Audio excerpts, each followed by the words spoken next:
Meus irmãos, a paz do Senhor, podeis assentar todos. Glória a Deus, nós estamos aqui outra vez. O Senhor nos permite essa rica oportunidade, sempre vamos frisar que é rica a oportunidade de estarmos na casa de Deus. Louva a Deus pela vida do nosso pastor presidente, nosso ministério, nossa diretoria, toda a composição da estrutura do Ministério Jardim América. Primeiro a Deus por nos dar essa rica oportunidade, de estarmos aqui à casa dele novamente. E agradecer a Deus pela vida do pastor Aldemiro, que é o nosso superintendente da Escola Bíblica Dominical, estava ali refrescando os neurônios, e já está de volta, bem-vindo, glória a Deus, ele e família, os irmãos que estão aqui presentes e aqueles que nos assistem, glória a Deus por essa maravilhosa riqueza de poder estar na casa de Deus, presenciar o que é melhor para a nossa vida, estarmos aqui aprendendo da palavra de Deus.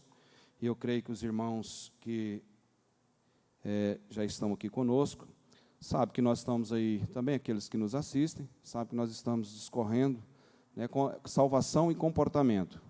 Nós vamos encerrar hoje esse tema de salvação e comportamento, e louva a Deus porque poder compartilhar isso com os irmãos, aprender com cada um, porque cada vez que nós estamos aqui, estamos singularmente aprendendo, e o aprendizado, principalmente no que se concerne a respeito às coisas de Deus. Apóstolo Pedro, um dos grandes discípulos do Senhor Jesus Cristo, ele foi testemunha audível e ocular de Jesus Cristo, porque conviveu, coisa que outras pessoas não terão essa oportunidade, não tiveram até aqui essa oportunidade. E a salvação, ela está ligada à nossa obediência, ao nosso temor, ao nosso conhecimento, aquilo que nós abrimos o entendimento e voltamos a nossa alma, o nosso pensamento, direcionamos ele para estarmos na glória, assim como o salmo que foi lido aqui, que vai se cumprir, pastor Wagner leu esse Salmo 47, nós precisamos entender que há um lugar ainda para nós chegarmos. E o apóstolo Pedro, na segunda epístola, ele frisa, na primeira epístola, ele frisa para nós que somos peregrinos aqui, passageiros. Por quê? Estamos aqui em um estágio, é um ensaio para um reino vindouro, que é eternamente. E a palavra de Deus, ela é muito contundente, precisa, ela traz para nós aí o que nós precisamos, na verdade, entender que sem um comportamento cristão, sem um compromisso com Deus, com a palavra de Deus, ninguém verá a Deus. E como é que esse compromisso, ele tem que caminhar na minha vida, na vida de todos nós cristãos que queremos alcançar a salvação? O fator de humildade diante de Deus. Saber que nós somos uma pequena partícula nesse extenso universo, menos que um grão de areia numa praia. Dá para você entender o que é um grão de uma areia em uma praia? Eu já tive a oportunidade de conhecer algumas praias, quantos aqui, eu sei que todos aqui já conheceram praia, quer seja de um rio, quer seja de um oceano, e dá para contar aquilo ali, aquele grão de areia? Dá para a gente começar a fazer uma análise disso aí? Não dá. É a mesma coisa de a ação criacionista de Deus, que começa no livro do Gênesis ali, criou Deus os céus e a terra. Deus se manifesta ao homem, a criação. Gênesis vai falar, nós já falamos isso aqui, Gênesis vai falar que da história do homem, do acontecimento, do que Deus se apresenta ao homem, mas não se fala do nascituro, de quando Deus surgiu, de quando ele veio, porque é eternidade. E aí remete nós a uma clássica comparação de que a questão do ovo. Pastor, o que tem a ver salvação e comportamento? Eu preciso ter mostrar credibilidade para com a palavra, crer na palavra. Nenhum outro livro você vai ver sobre a dica, o alerta, a sinalização para a salvação. E o ovo, o que tem a ver o ovo com isso? Um ovo natural, aquele ovo que a gente, ontem, por sinal, estive ali, conheci um atacadão, uma nova unidade ali na Perimetral, estive lá com o Theo Felipe, meu neto, e ele ficou maravilhado, porque lá as gôndolas são grandes, altas, e muito bonito lá, está bem eles deram uma revigorada lá. Lá era o antigo Macro. Então fica perto da minha casa. Ele, por sinal, ele fica mais perto da minha casa do que aquele outro que tem na Avenida Goiás, que vocês todos conhecem, Atacadão, e nós fomos lá. E aí comprou ovo, a minha esposa comprou, nós gostamos, nós temos ovo lá na nossa modesta cozinha, e eu sei que todos têm. É bom um ovo frito, né, no pão, principalmente em férias, né, pastor Aldemiro, né? Eu já tive algumas férias, os irmãos aqui já teve, como você está viajando, tanto que é bom você no hotel levantar de manhã cedo, vem aquele ovo com pão, aquele sanduíche que você faz ali, alimentar daquele material simples, tão frágil. Você pega um ovo, a fragilidade dele, né? Ele quebra logo ali, sai a clara, a gema. E aí, irmão, dali nasce, eu já falei aqui, dali nasce um tuiuiu que voa aí, vai lá no ar rarefeito, né? A altura das aeronaves aí que voa a 11 mil, 12 mil, 13 mil pés. E ele voa lá, ele sai de um continente e vai para o outro. Aí você vê a força de uma águia. Esses dias soltaram aí um vídeo aí, de uma águia fazendo um mergulho, ela vem, dá uma rasante, mergulha ali no mar, vai e sai com um peixe nas garras. Sai tudo de um ovo. E aí sai a mandíbula mais forte, poderosa, né, terrível, temida da África, que é o crocodilo do Nilo. Tudo de um ovo. Olha só, nasce aquele bico forte da águia real e outras águias, né? Outras águias, e voam alturas, né? E outras aves que nós conhecemos, né? O frango caipira, que vem ali de um ovo, a gente vai degustar aí nos domingos, o povo brasileiro, principalmente o goiano, o mineiro, gosta muito do frango caipira. Isso é a essência de Deus, né? A habilidade de Deus. Isso é só uma situação para a gente pontuar, expressar a grandeza, o que Ele comunica conosco. E aí o cristão precisa dar crédito, nós precisamos entender que a nossa salvação é prioridade para nós cristãos. E aí nós temos que estar dentro de um comportamento, ter uma linha de pensamento com as coisas ligadas ao céu. E aonde é que eu vou encontrar isso? Nas Escrituras Sagradas. E o apóstolo Pedro, né, um homem indouto, pescador, mas através do poder regenerador e transformador do Senhor Jesus Cristo, nos traz aqui, né, sinalizações muito importantes para a nossa vida, muito, assim, de expressões que têm que ficar fundamentadas dentro do nosso pensamento. Fazer um exercício, a prática de que traz tudo aqui dentro dessas duas epístolas. Sofreram muitas perseguições, e na nossa corrida à salvação, em todo sentido, o cristão tem, na questão da salvação, nós precisamos entender que as Escrituras Sagradas sempre vai nos direcionar, sempre vai nos posicionar, vai nos condicionar. Estou obedecendo? Estou caminhando, estou marchando. Não estou obedecendo? Estou paralisado, estou estagnado, não estou avançando na corrida à salvação. Isso implica, o apóstolo Pedro traz aí na primeira epístola, salvação, um conhecimento, nós temos conhecimento das Escrituras Sagradas, para agora, para a nossa vida. E isso é entender que esse comportamento de conhecer as Escrituras Sagradas, a santificação, a separação, a submissão, e entender que cristão também há sofrimento, e se brincar mais que o povo lá fora, porque Jesus sofreu caminhando na cruz. Todo o preço que a humanidade tinha que pagar em relação à cruz, Jesus pagou. O pecado, tudo que a humanidade, né, nesse processo pecaminoso, nessa natureza, nesse DNA, nessa genética adâmica de pecado que vivemos, tudo isso remete a um comportamento de nós entendermos, se nós não formos cristãos voltados para a palavra de Deus, para as Escrituras Sagradas, entrar no processo de santificação, de separação, submissão, e entender que o sofrimento, ninguém quer sofrer. Quem é que quer sofrer? Ninguém. Mas não tem como passar pela vida sem sofrimento. Pensa que pessoas que são abastadas financeiramente, elas não têm sofrimento? Tem.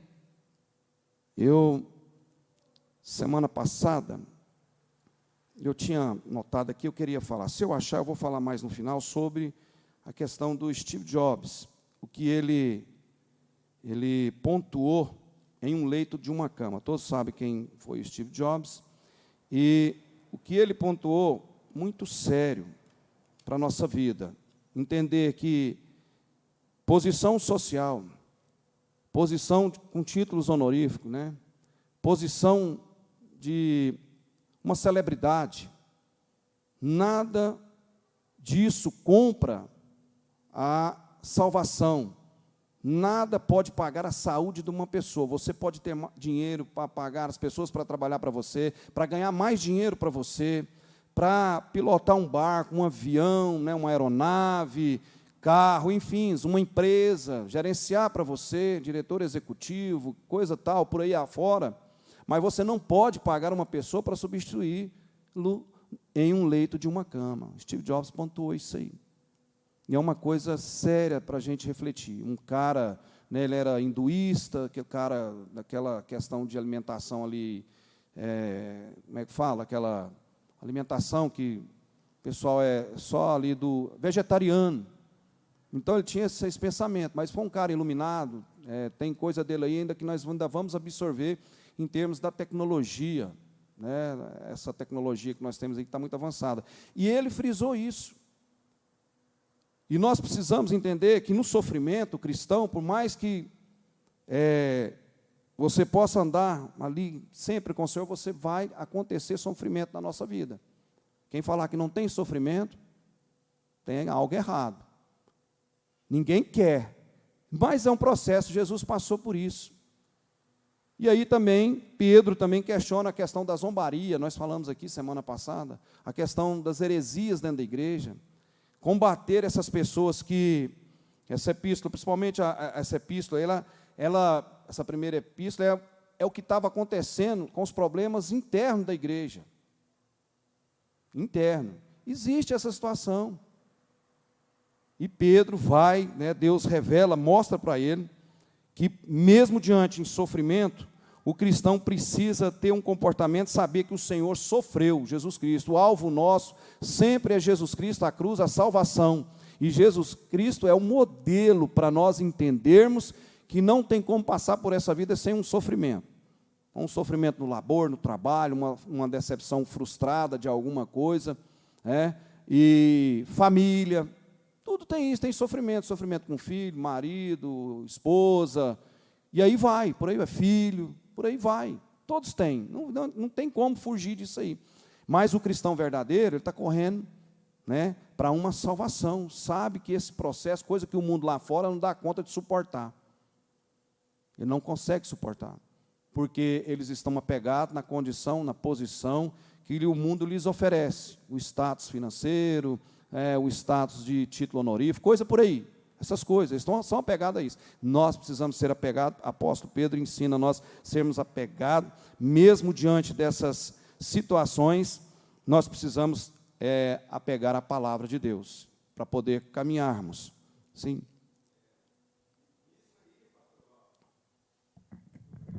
Por gentileza. E nós, cristãos, não podemos parar essa caminhada e não vamos parar. Caminhada de quantos irmãos você já viu, que você viu, presenciou, na igreja já não estão entre nós mais, já fizeram a partida.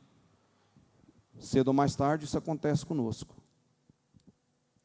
Eu quero participar do arrebatamento. Eu creio, quantos aqui querem participar do arrebatamento? Todos, né? Mas só Deus sabe. Sim. Nisso aí que você estava pontuando em relação a essa corrida, o próprio Pedro, no capítulo 1, na primeira carta, né? No capítulo 1 e o versículo 9, põe para nós, Eliabe, por favor. É o Eliabe? Marquei. Pedro, capítulo 1 e versículo 9. Ele deixou claro o porquê do esforço. Esforçar. Manter a esperança, alcançando o objetivo da vossa fé, a salvação da vossa alma. Olha que versículo aí, né? Bem preciso para nós entendermos. Alcançando o objetivo da vossa fé. Qual é o objetivo da nossa fé? Nós falamos aqui. Uma fé tem que ser uma fé com convicção. Nós temos que ter convicção dessa fé. Senão nós estamos vagando. Nós temos que ter. mediante ao sofrimento, a decepção, a frustração, nós temos que caminhar, ter convicção de fé. E aí nós precisamos também ter uma fé robusta, uma fé que vai fazer com que eu entenda aí que eu preciso fazer contenção dela. O que é contenção? Contenção é você se fechar ali dentro daquilo ali. Você pega um tanque, por exemplo, vai fazer uma contenção, separar um combustível de um combustível da água. Você vai fazer uma caixa de contenção, vai separar ali o óleo da água. É uma caixa de contenção. O cristão precisa ter essa contenção, separar as coisas, entender que essa fé é viva, porque sabemos que o nosso Redentor vive. É isso ou não é? É isso. Então precisa crer, precisa fazer esse exercício. E depois precisa entender que a consumação da fé, de que forma? Eu vou consumir essa fé, eu vou exercitar, vai chegar a reta final dessa fé. Então, por isso, alcançando o objetivo da vossa fé, a salvação da vossa alma. Esse é um comportamento imprescindível para nós, mediante luta, sofrimento, perseguição, decepção, frustração, intempéries, corrida doida, maluca, desesperada, tanta coisa que às vezes almejamos e não conseguimos. Aí nós começamos a ter que voltar para Cristo. Casa, bens, tudo ficam aqui. Ninguém vai levar nada lá para a glória. Pastor, então nós precisamos ficar, desleixado, aí não precisa trabalhar, não, precisa manter a luta. Enquanto está aqui, está lutando, pastor Ademir? Para vencer. Então, fazendo esse resumo com os irmãos aqui, nossa salvação, eu falei que abrange 3 elementos. E é muito importante. Nós temos que ter uma esperança expectante. Ela tem que ser viva, sempre está na expectativa. Expectante é porque ela dá continuidade. Eu estou na expectativa, eu quero ser salvo, eu quero conhecer Jerusalém. Nós não precisamos ficar acomodados no automático. Essa frase desse trimestre agora, da lição bíblica dominical, essa frase é pertinente para nós. Não basta conhecer a casa de Deus, é necessário conhecer o dono da casa. Não basta nós só virmos aqui na igreja, nós temos que ler lá em casa a Bíblia, lá na sua casa você tem que ler, tem que tirar um tempo para ler a Bíblia, para a gente começar a entender, irmãos, 1%, deslocar de 0 para 1% a palavra, a estrutura da palavra de Deus, você tem que ler muitas vezes. Tem pessoa que consegue ler a Bíblia 4 vezes, 5 vezes por ano. Nós, todo ano, precisamos ler a Bíblia. Tem, por exemplo, essa epístola aqui, para a gente começar a entender ela, caminhar com ela, você tem que ter ela pelo menos umas 20 vezes, 30, 15 vezes. E o Espírito Santo que vai orientar e direcionar isso aí, para nós começar a entender. E olha só que revelação, incrível, fantástica, isso que os apóstolos tiveram com Deus. Por quê? Através do Espírito Santo. Porque quando eu leio a palavra de Deus, o Espírito Santo vai trabalhando na minha mente, no meu pensamento, no meu caminhar. Isso é paracletologia, Paracletologia. Entendermos do Espírito Santo, que é Ele que faz nós lembrar, é Ele que faz nós caminhar em ter discernimento, visão, conhecimento, sabedoria, começar a absorver os frutos do Espírito.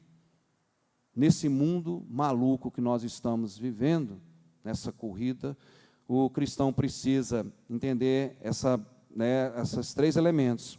Uma esperança expectante, esperança viva em Deus. Outra, uma fé experiencial, uma fé de experiência. Quantas coisas você já venceu pela fé? Você pensa que não, mas já venceu. Tem coisa que demora 10 anos, 15 anos, 20 anos, 50. Tem coisa que demora 60 anos, 70 anos. Tem coisa que é instantânea na vida, mas tem coisa que demora. E nós, no nosso pensamento horizontal daqui da terra, nunca vamos saciar nossa vontade de ter, de consumir, de almejar. Nós nunca vamos parar. O ser humano não vai dar conta de parar. O ser humano só consegue conciliar isso, gerar esses elementos, fé, uma esperança expectante, uma fé experiencial, quando começa a ler a palavra de Deus, saber que nós somos pó, ao pó tornaremos, mas temos uma salvação dependendo do nosso comportamento como cristão. Isso tem que ser lá dentro, interno, voltado para Deus. Isso é muito importante. Também, um amor expressivo. Que adianta eu conhecer a casa de Deus, mas não conhecer o dono da casa? O dono da casa ensina para nós termos amor. Pastor, como você fala isso, amor? Amor, você só vai entender quando você realmente faz uma entrega a Deus. A palavra de Deus é que vai mudar. Muito bom, em oração com Deus, falando com Deus, para nutrir essa fé expectante, né, de esperança dentro. Está com essa fé experiencial, experimentando a fé, porque através da fé eu vou começar a ter um olho diferente, uma visão diferente, usar as lentes da fé. De que forma? Eu vou saber esperar, eu vou saber discernir o tempo certo, eu vou saber conciliar as coisas, eu vou saber administrar as coisas, eu vou saber perceber tempo na vida. Eclesiastes 3 tem uma lição, né, maravilhosa para nós cristãos. Tempo para tudo. Nós aqui sabemos de Eclesiastes capítulo 3. Ali é um manual de comportamento, né, imprescindível para o cristão. Lá tem tempo de nascer, morrer, perder, ganhar, chorar, alegrar, se esbaldar, ficar contrito. Tempo de tudo. E nós estamos vivendo o quê? Apóstolo Pedro vai dizer para nós aí, que nós estamos lá na segunda epístola, capítulo 3, já ao fim das coisas. Estamos caminhando para o fim das coisas.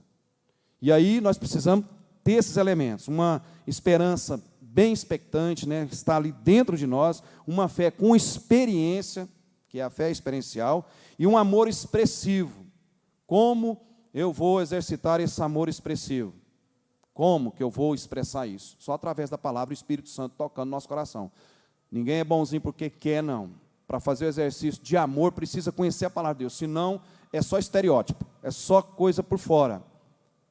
Eu falo isso porque a gente está vendo dentro da palavra de Deus. Se realmente Deus não reinar na oração do Pai Nosso que estais no céu, venha a nós o vosso reino, seja feita a sua vontade, assim na terra como no céu. Então a vontade de Deus tem que ser feita, o reino dele tem que reinar.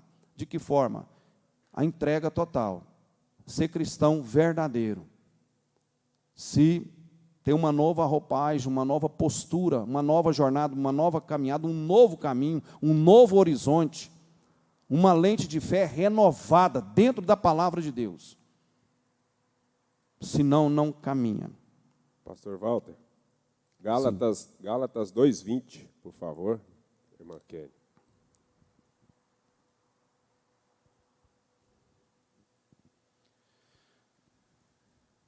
Gálatas capítulo 2, versículo 20, é isso mesmo? Portanto, não sou mais eu quem vive, versículo emblemático, né? Mas Cristo vive em mim. Mas quem vive? Não, portanto, não sou mais eu quem vive, mas é Cristo que vive em mim. E essa vida que vivo agora, não, no corpo, vivo pela fé, olha só, olha uma afirmativa aí. No Filho de Deus, que me amou e se entregou por mim. Jesus Cristo. Ninguém tem amor que é o amor que Jesus Cristo tem. Um amor, aquele amor tridimensional que nós já falamos aqui, né? Não se pode medir o comprimento, a altura, a profundidade, a largura do amor de Jesus Cristo. Vinde, meu filho, vinde a mim. Você vai encontrar descanso para a sua alma, paz. Você vai ficar no pavilhão da minha misericórdia, debaixo das minhas asas. Salmo 91, né? Isso é muito importante para nós. Então, caminhando aí, o apóstolo Paulo questiona: a perseguição não nos deve intimidar, pois os profetas de outrora sofreram essa situação. A separação que Pedro fala, nós sermos separados, um povo separado, é essencial para viver de maneira santa. Ele também frisa lá como bebês. O que significa como bebês? Como bebês recém-nascidos, somos separados dos hábitos pecaminosos do passado, pelo novo nascimento. Eu recebo Jesus na minha vida, meu comportamento muda, porque eu aprendo a orar, eu aprendo a pedir perdão a Deus pelas minhas falhas, eu aprendo a pedir a Deus misericórdia pela minha vida, porque a minha vida depende de mim e Deus. Nós dependemos uns dos outros, irmãos, mas salvação é aquilo que nós falamos, ela é individual. Louvor, o ensino, os trabalhos, as atividades de corporativismo dentro da igreja são coletivos. Oração, louvor, celebração, todos os trabalhos são coletivos, mas a salvação, ela é individual.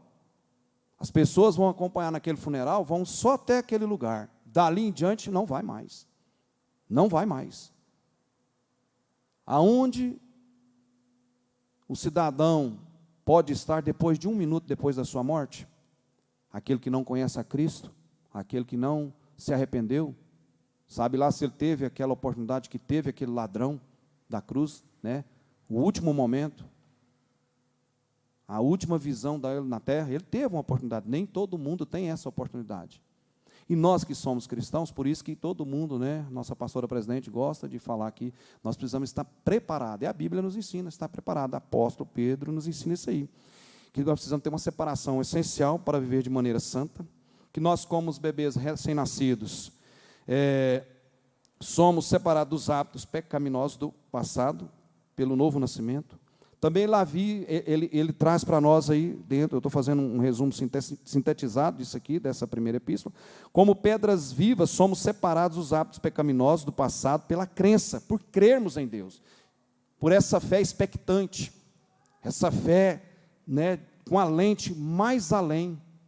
Foi lido aqui, foi domingo, ou domingo retrasado, o Salmo 119, versículo 11. Coloque ele aí para nós. Foi domingo, né? Foi domingo passado. Eu tenho ele aqui. Enquanto coloca na tela. Fala para nós, o Salmo 119, o versículo, creio que é o 11. Vamos lá, vamos ver aqui. 119, o versículo 11.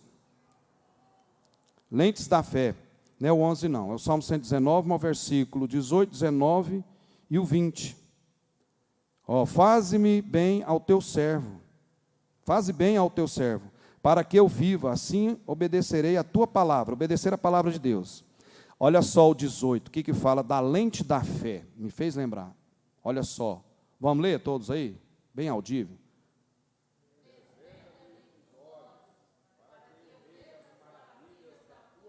Irmãos, eu estou rupiando a palavra de Deus. Só ela muda o comportamento do homem. Transforma assassino, homem fraudulento, homem violento. Vida contrária à natureza humana, transforma pessoas de toda forma. Somente a palavra. Aí depois vem esse outro versículo. Sou peregrino na terra, não esconda de mim teus mandamentos. O 20. Minha alma se consome no anseio constante por suas ordenanças. Essa é a fé expectante. Me consome, eu preciso da palavra de Deus para mim estar nutrido. Você pode fazer um jejum de alimento, aí você tem mais resistência de alimento, mas de água a resistência do corpo é menor. Por quê? A água é um combustível que mantém. Sem a água o corpo vai fazendo o quê? Vai se desidratando. Por isso que a morte de cruz é um dos crimes mais horripilantes da humanidade, hediondos, um dos crimes, né, horrível. Porque o cidadão fica lá na cruz, sozinho, solitário, o sol vai derreter nele, vem o frio, e ele lá, sem poder fazer nada. Ele sofre uma desidratação psicológica, psíquica, né, e também uma desidratação corpórea. Ele vai vendo a múltipla falência ali, lentamente. É uma morte horripilante, hedionda, funesta. Tudo que você pensar em morte de cruz, a pior morte que existe. Porque a pessoa vai sendo consumida ali. Aí, esse Salmo 119, versículo 18, dá uma ilustração para nós, missionária Celestina.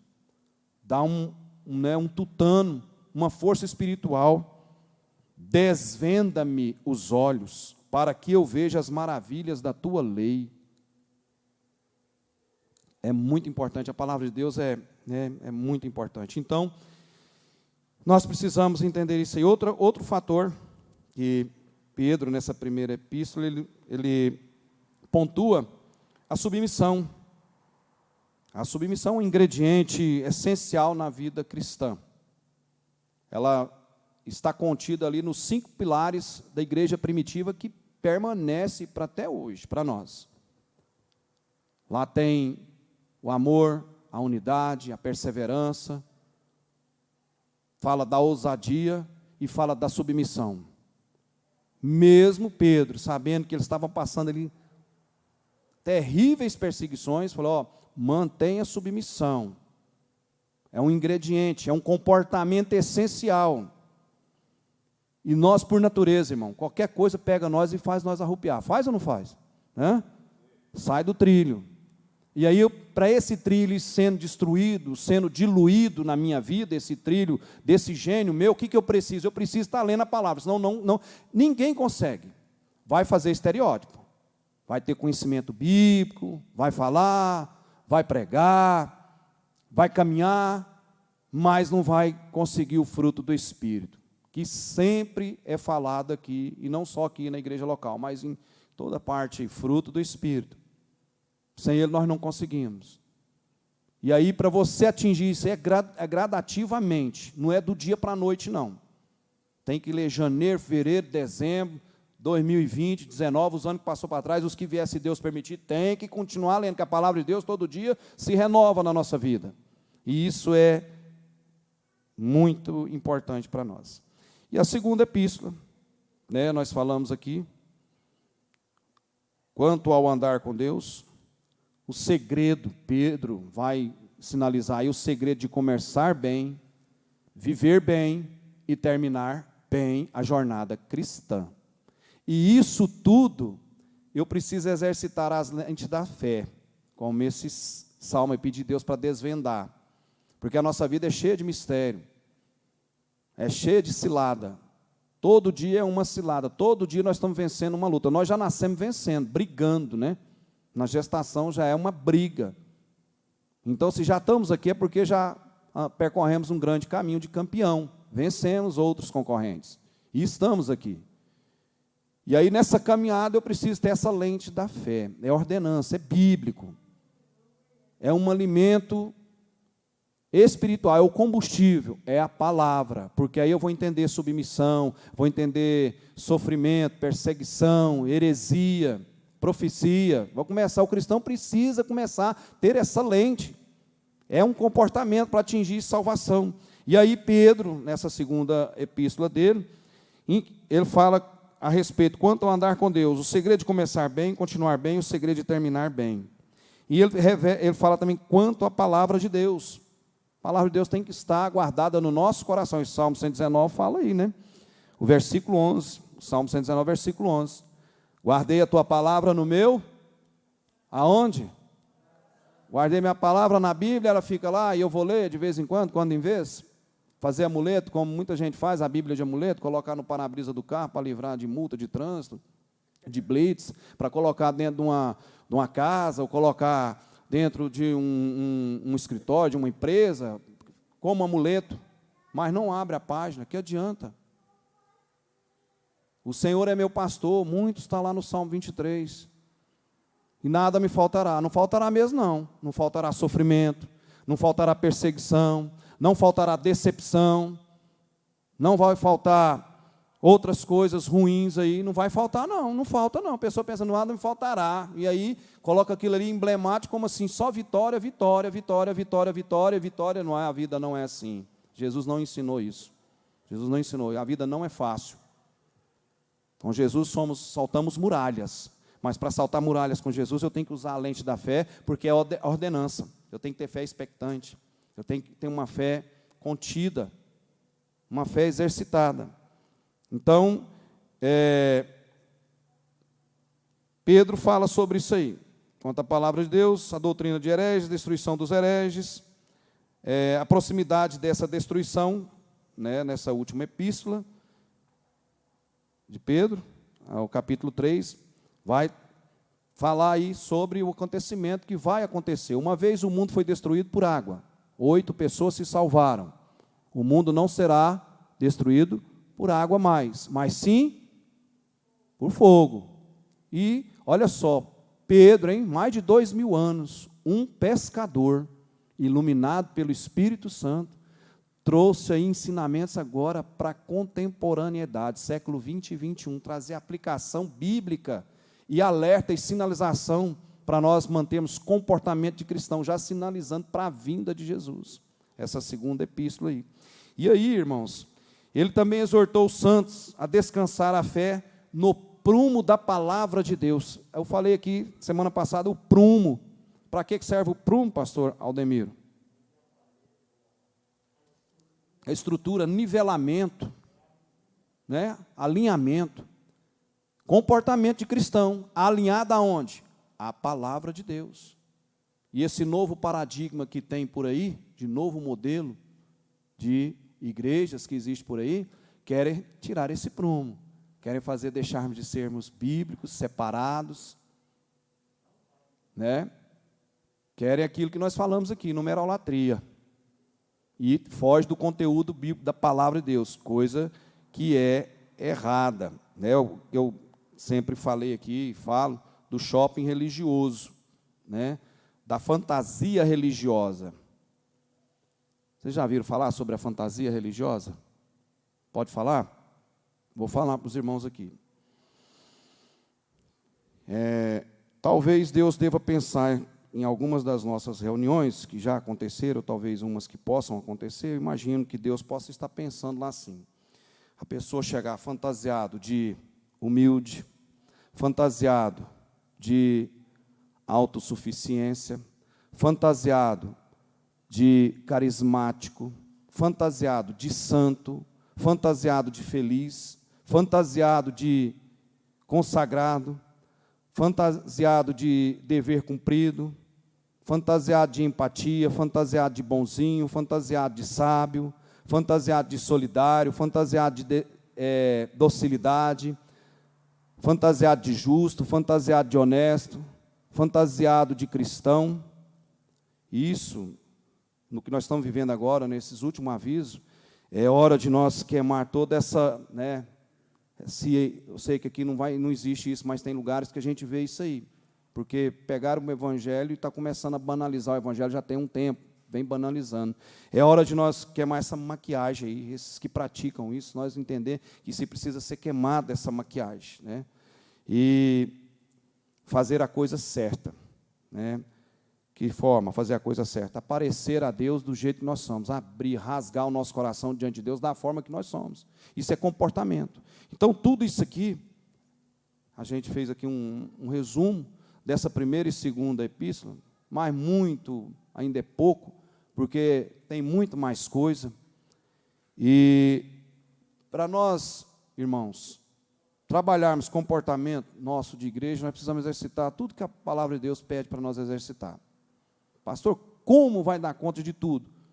Humilhando na presença de Deus, falando com Deus, orando, consagrando a Deus, jejuando, dizimando, ofertando, estando presente na casa de Deus, somando com as mutualidades que a Bíblia nos alerta, que são quase 300 ao longo de toda a Bíblia. Que são essas mutualidades? Nós vemos falando isso aqui tem tempo. Honrar uns aos outros, respeitar uns aos outros, amar uns aos outros, entender uns aos outros. A coisa não é do meu jeito, não é da minha forma, não é da minha maneira. A igreja trabalha de uma forma que tem que ser em unidade, né, em corporativismo. Pastor não está aqui para fazer com que a igreja tenha que obedecer os ditames do pastor, não. O pastor tem que estar sujeito à autoridade de Cristo e à igreja. A autoridade maior vem de Deus, é a igreja. Para somar junto entre uns aos outros. Obviamente, existem as funções destinadas a cada um. Tem o louvor na igreja, tem a equipe de oração na igreja, tem a equipe de intercessão na igreja, tem a equipe dos jovens, dos varões, das irmãs, das crianças, dos adolescentes, tem a EBD, tem missões na igreja, mas todos têm que fazer um comportamento corporativo, valorizar cada um de seu departamento, valorizar os outros departamentos, trabalhar num sentido coletivo, plural. E isso é comportamento. E hoje nós vemos muito apartheid dentro da igreja. De que forma? Apartheid até espiritual. Tem gente que chega com esse kit de fantasia aqui, ó, de santo mais que os outros, mais sábio que os outros. Quem é o homem diante de Deus? Ninguém é nada na igreja se Deus não der o devido crescimento. É, pastor Ademir? Ninguém é. Aí, de repente, esses novos modelos querem fazer dentro do sistema religioso, né, fazer aí plano de carreira. Não existe plano de carreira dentro da igreja. A igreja, ela foi instituída por Jesus Cristo para que nós entendermos a expressão do corporativismo, da unidade, do amor, para nos ensinar a ter esse comportamento. Ninguém é bonzinho, ninguém gosta de perder, mas aí nós precisamos caminhar nesse sentido. A igreja precisa ter esse comportamento. Eu quero finalizar, o tempo já está caminhando, e tem muito mais coisa aqui, irmãos, para nós absorver, só na primeira epístola, e depois na segunda. Nós não discorremos nada aqui ainda, nada, e olha que já tem 2 meses, mas agora, no outro mês, Deus vai nos orientar, vem lá do alto, para nós ter humildade, saber o que nós precisamos ainda continuar no aprendizado da palavra de Deus. Coloca aí, Eliabe, o capítulo 4 da primeira epístola de Pedro, o versículo 12. Esse versículo, eu achei a narrativa dele muito importante, que ele tem uma abrangência muito extensa. Ele pode tirar e extrair dele aqui a questão do culto à personalidade, a questão da teologia utilitarista, essa teologia que quer, tipo assim, você não vai sofrer nada, vai ficar ali, você faz dessa forma que vai dar tudo certinho. A forma certa é só obedecer a palavra de Deus. A teologia utilitarista é dessa forma, parecendo que você tem uma varinha de condão, e você vai fazendo, vai dando ordem, vai dando tudo certo, parecendo que o mundo fica só florido. Não é dessa forma. O cristão não precisa pensar que vai, pastor, que fica aí, teólogo, fica pensando, almejando que vai chegar lá na frente, vai ter o tapete vermelhinho, tudo arrumadinho, mar de rosa. Vai ter não, vai ter que declinar mesmo, igual o nosso pastor presidente fala, vai ter que descer lá embaixo, vai ter que servir, fazer parte. Então, olha só, o que diz aí? Amados, não estranheis a provação que, como fogo, vos sobrevém, como se vos estivesse acontecendo alguma coisa estranha. Nós anotamos aqui, as provas não aparecem simplesmente, elas são ordenadas por Deus. Dá para entender isso? As provas não aparecem simplesmente, as provas na sua vida, na minha vida, cada um tem uma prova diferente, mas ela aparece, e o cristão precisa. Pedro, uma igreja primitiva, ele alertou, falou, olha, Jesus sofreu, esse sofrimento de vocês aí vai passar pelo fogo, vai purificar, porque se for palha, vai virar fumaça e vai embora. Agora, se for o ouro, vai ser apurado, vai ficar na qualidade. Então, o sofrimento vai te graduar, vai fazer você ficar mais fortalecido, para ir vencendo essas adversidades, atipicidades da vida. Traz vitória. Então, as provas não aparecem simplesmente, elas são ordenadas. Sabe quem? Vou citar só um que você sabe aqui, nós falamos dele, de um personagem que traz aí um aprendizado grande para nós cristãos, Jó. Naquele mundo antigo era um homem considerado o homem mais rico, perdeu 10 filhos de cara, perdeu as posses, tudo. Ali, se Deus não permitisse, não ia acontecer. Foi permissão de Deus ou não? Assim como as pragas no Egito, foi permissão de Deus. O dilúvio, permissão de Deus. Israel levado cativo, 1, 2, 3, um monte de vezes. Jerusalém sendo saqueado um monte de vezes. Permissão de Deus. Nada acontece sem permissão de Deus. E a Bíblia você conhece. História do povo hebreu, desde lá do Gênesis.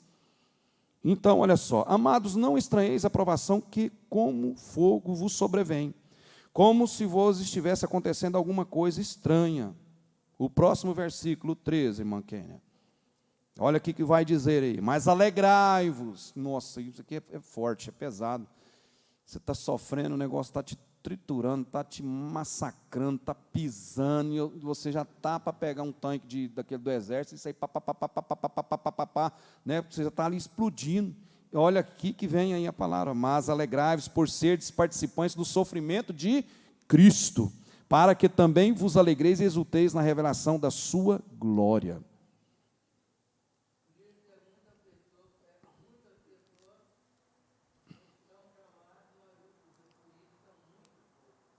Porque não entende o processo do sofrimento. Por isso, cristão não leu a Bíblia, está nutrido, é fé rasa, aguada. E aí existe esse evangelho, desse novo paradigma por aí. Cristão precisa, nós precisamos da igreja, precisamos ser sapientes nisso aí, racionais. Termos aquilo ali, Provérbios, capítulo 1, versículo 33, radar espiritual. Vamos ver se eu acertei aqui, se é isso mesmo. Provérbios, capítulo 1, vamos ver aqui. Vamos ver se é isso mesmo, radar espiritual. Radar espiritual. É isso mesmo. Provérbios, capítulo 1, e o versículo 33. Radar, me fez lembrar. Radar espiritual. Para que serve um radar? Ele vai captar sinais. Radar de aeronave. Tem lá aquele painel lá. Aí tem a leitura, que aí você tem que ir lá fazer o curso. Nós temos que ir lá fazer o curso na aeronáutica para desvendar, né? Tem que estudar muito, né? Os engenheiros. E olha aí. Mas olha só a engenharia lá do céu para nós, o radar espiritual para nós. Mas quem me der o quê? Ouvidos. Viverá seguro e estará tranquilo, sem medo do mal. Pode arremeter ao que o pastor presidente falou. Muitos chamados, poucos escolhidos. Por isso que a igreja não pode harmonizar com o mundo. Nós não podemos nos popularizar com o mundo, andar igual ao mundo, da forma do mundo, do jeito do mundo, da tecnologia do mundo, dessa nova roupagem. Aí está fazendo o povo evangélico deixar de ser separado, deixar de ser bíblico. Está entendendo? Essa é a lente da fé que precisa, é a ordenança, usar a lente da fé, ter esse radar espiritual na vida. Mas quem me der ouvido, viverá seguro, e estará tranquilo, sem medo do mal. O povo hebreu lá no Egito, vamos voltar lá no Egito, 4.000 anos atrás, vamos voltar lá. O povo está, 6.000 anos, né? 6.000? É 4.000. 4.000 anos. O povo estava ali, debaixo, né, sendo sujigado. O povo estava ali sendo massacrado. Mas eles tinham esse diferencial desse radar aí, ó. De que forma? Primeiro, um povo escolhido por Deus, ponto. Não vamos discutir mais. Os hebreus, povo escolhido por Deus, ponto. Bíblia, acabou. É escolhido. Ah, mas por quê? Só Deus sabe. É povo escolhido de Deus. E aí, olha só o processo do radar espiritual, da diferença do povo de Deus. Quero trazer para isso, para hoje. Presta atenção. Piolho na cabeça dos egípcios. Cabelo oleoso continuava sendo dos hebreus. Escuridão para os egípcios. Claridão para os hebreus.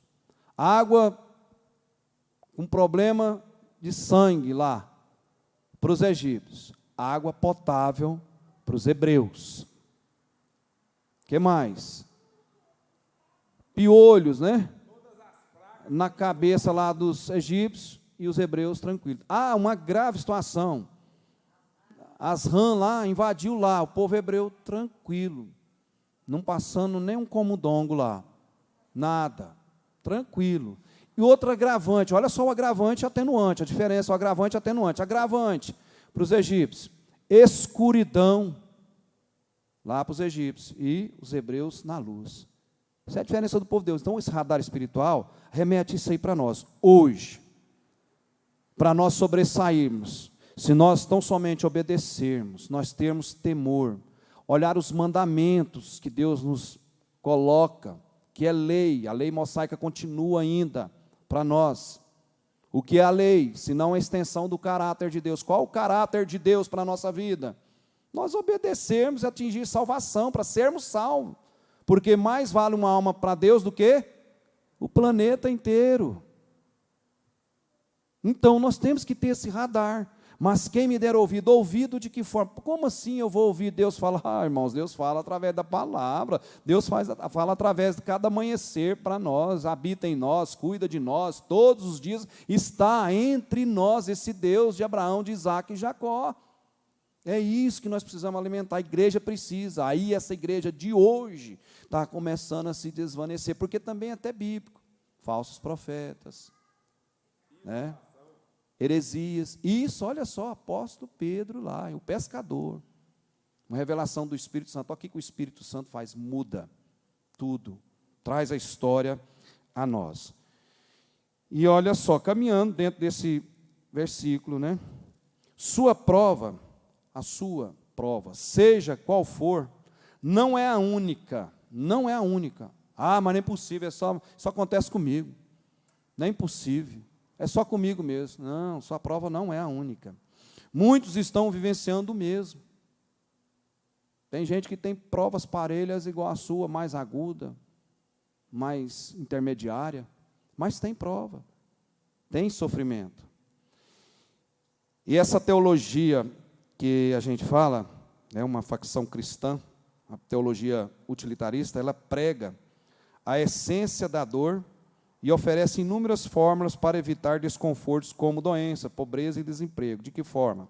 Essa teologia, ela vê a fé como uma serva. Ela vê a fé como uma serva.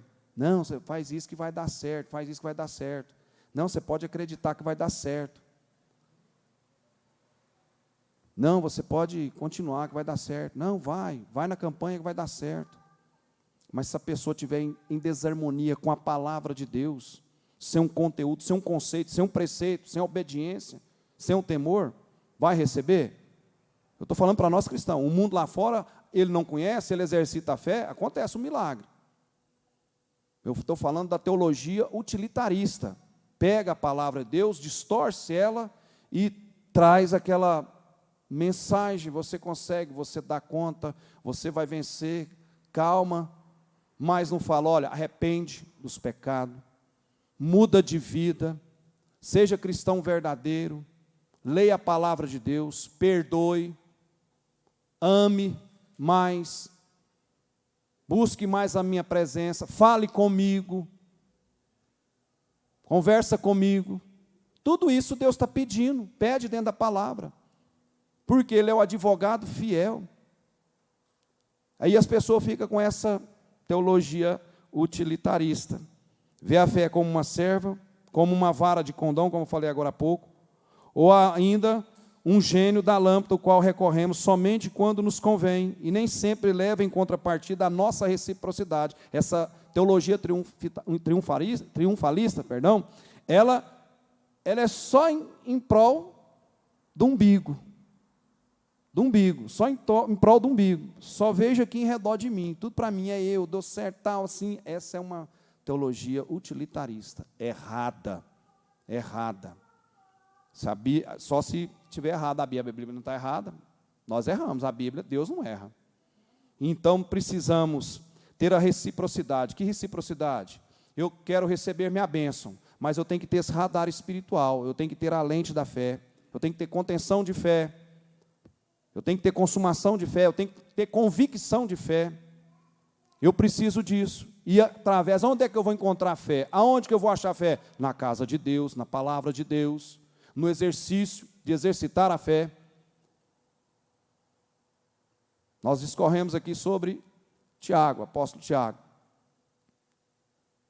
E aí vai dizer, a fé sem atitude, ela é o quê?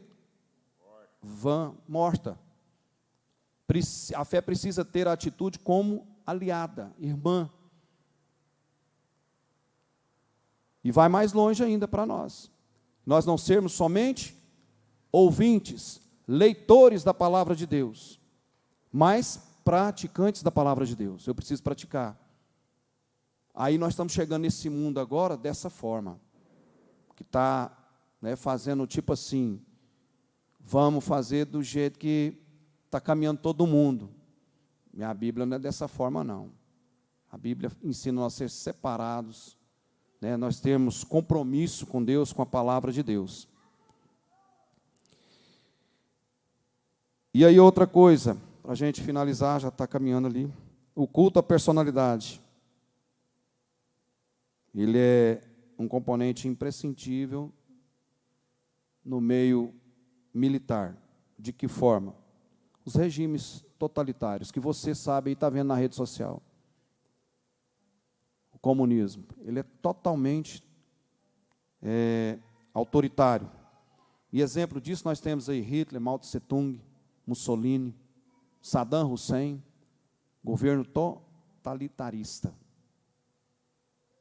Na máxima, sempre só ele. E isso é a gente. Por que você está falando isso, pastor? O culto à personalidade. Ele, nesses regimes totalitários, é dessa forma. E muitas das vezes vem acontecendo aos poucos, dentro do seio religioso.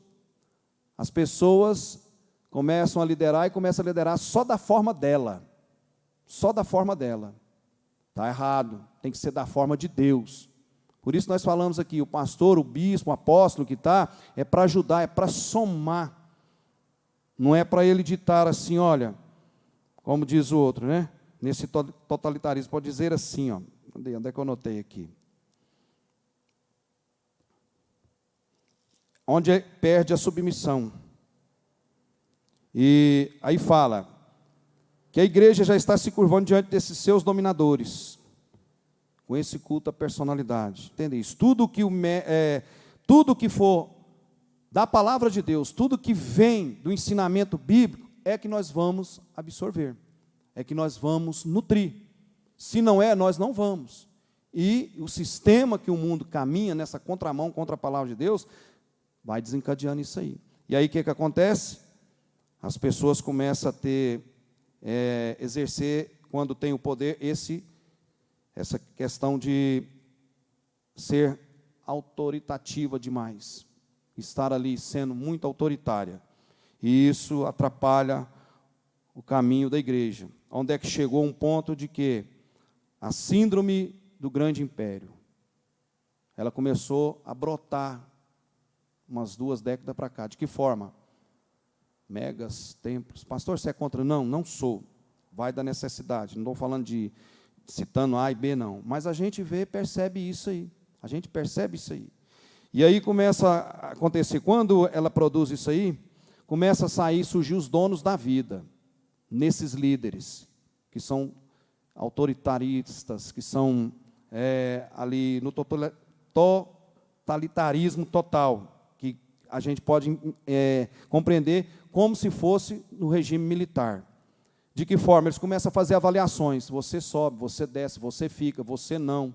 Começa a projetar aquele plano de carreira dentro do sistema religioso.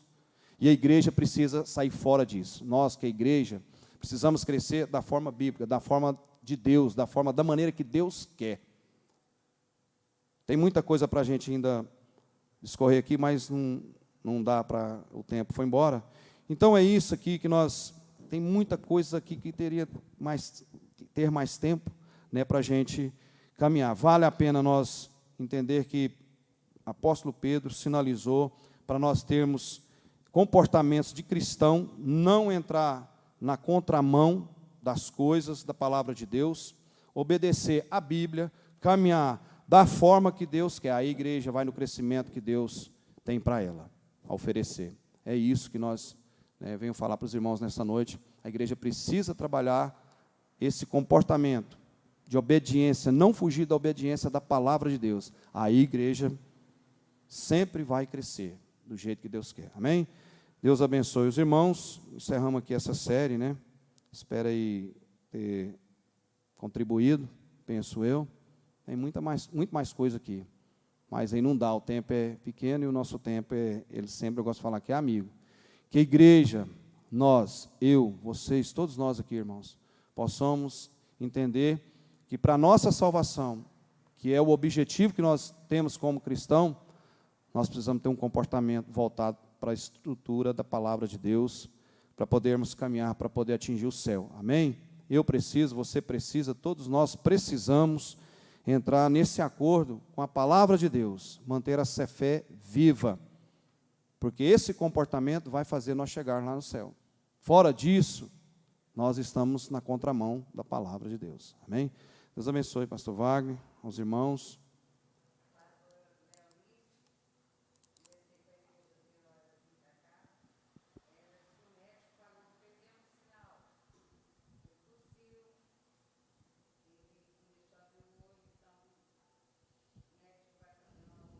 Deus está no controle, né? Que Deus possa a bênção de restaurar a saúde do pastor Leonício. Amém? Deus abençoe os irmãos. Fala aí.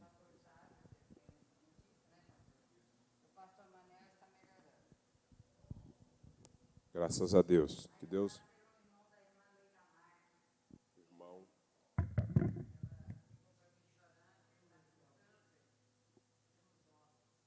Certo. Que Deus continue abençoando, pastor Walter. Creio eu, sim, que foi a palavra e a que foi falada, não é porque você falou, né? Mas é porque a palavra foi falada. E ela traz instrução, sim, para a igreja. E, Eliabe, vamos louvar o Senhor aqui com a primeira estrofe e o coro do hino, enquanto vai ser colhida aqui a oferta. E a pastora fez os pedidos aqui em prol do Eric, genro do pastor Zé Iraci, do irmão da irmã Leida Amar, e o pastor Leonício, né? E eu quero só, em rápidas palavras, pastor Walter, eu até passei para você, comentei com você a respeito do Roberto Jefferson, um deputado, ex-deputado, e ele é o presidente do PTB. Se vocês ainda não ouviram, vocês precisam ouvir. Ele, dando o testemunho da conversão dele, pastor Walter, vem a calhar com o que você estava falando aqui hoje. Sabe o que fez o o Roberto Jefferson decidir para o Senhor? Ele estava preso. Vocês lembram que ele ficou preso, né? Ele cumpriu acho que 1 ano e meio, depois ele teve lá sei que ele saiu mais rápido, acho que é por causa daquele câncer que ele teve, qualquer coisa assim, mas ele aceitou Jesus lá. E o que fez ele aceitar Jesus?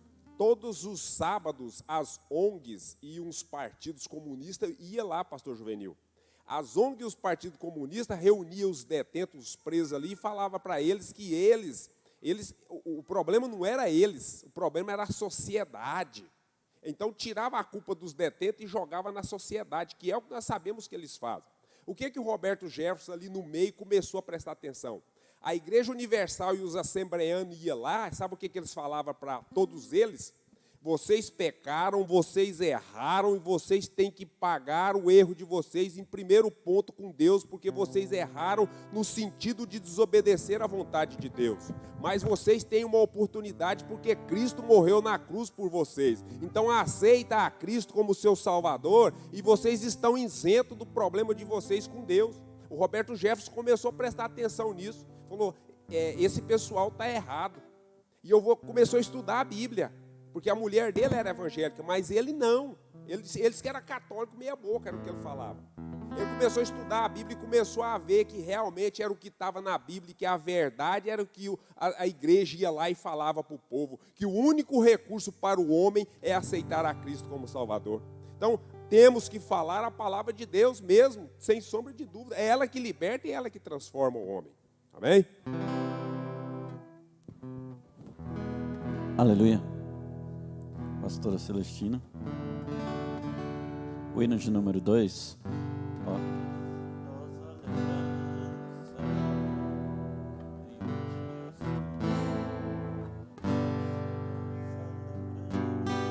Oh, que saudosa lembrança tenho de ti, ó Sião, terra que eu tanto amo, pois és o meu coração. Eu para ti voarei, quando o Senhor meu voltar, pois Ele foi para o céu e breve vem me buscar. Se Eu podearei por essa terra de além, e lá terminarei as muitas lutas de aquele. Lá está meu bom Senhor, ao qual eu desejo ver. Ele é tudo pra mim e sem Ele eu não posso viver.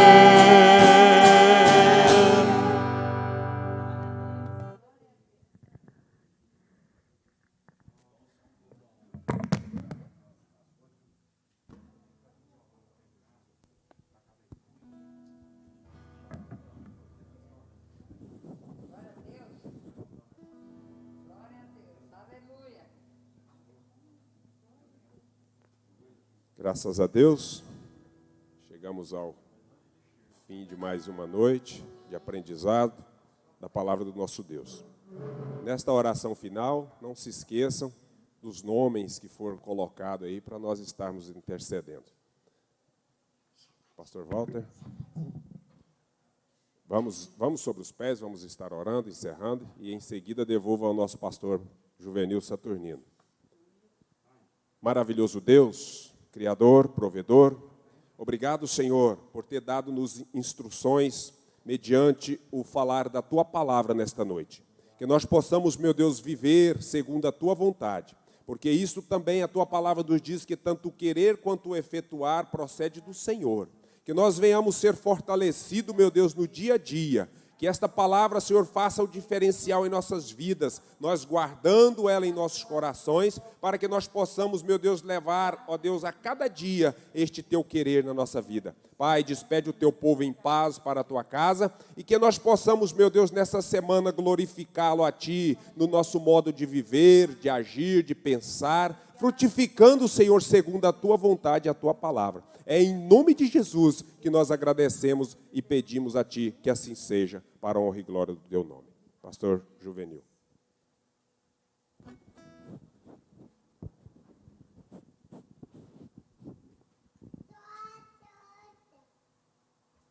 Paz do Senhor para os irmãos. Vamos ler só um versículo aí, João 16, 33. Vamos ver o que Jesus disse para nós aí. 16, 33.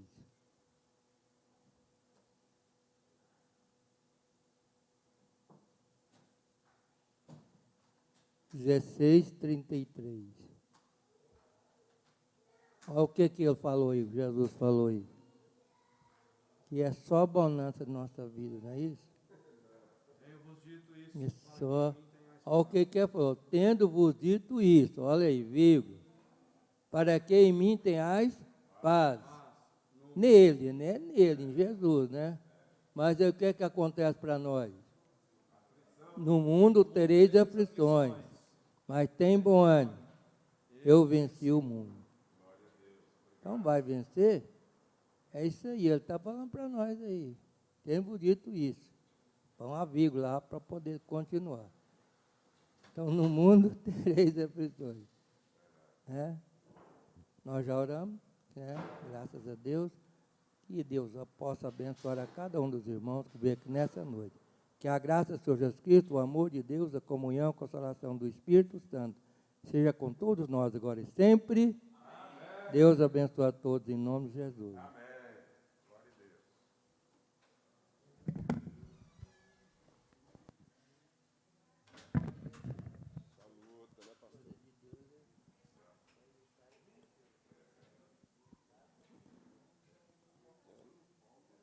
Teologia utilitarista.